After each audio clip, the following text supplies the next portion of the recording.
Indian Army and Mukti Jodha. He was the overall in charge. He was Commander-in-Chief of both the armies. ওনার নিচে আমি আবার নাম নিয়ে বল পাচ্ছি না। Then Major General later on Lieutenant General B.N. Sarkar armoured কোরের officer ছিলেন, উনি ওনার নাম্বার 2 ছিলেন।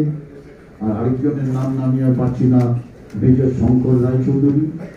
General Shankar Raichaudhuri later on involved in chief. They were all involved in organizing this force. Pakistan সেনার থেকে তখন যত বাংলাদেশিরা তো ইস্ট পাকিস্তানের যারা অফিসার ছিল তারা started defecting and coming to our army and surrendering. তার মধ্যে তিনটে নাম না নিয়ে আমি বলছি না, একটা হচ্ছে মেজর বিন জিয়াউর রহমান, মেজর সালাউদ্দিন, মেজর খালিদ মুশাররফ। এই তিনজন খুব সিনিয়র মেজর ছিল।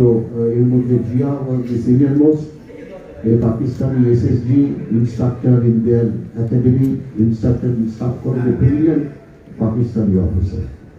এরা যখন এলো, এদের দিয়ে আমরা তিনটে ব্রিগেড রেস করলাম।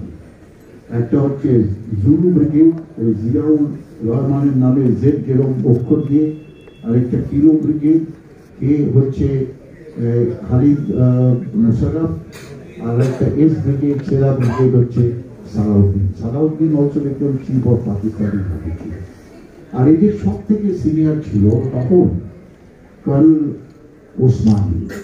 Later on he was General Osmani and he was the first chief of army staff of Bangladesh Army.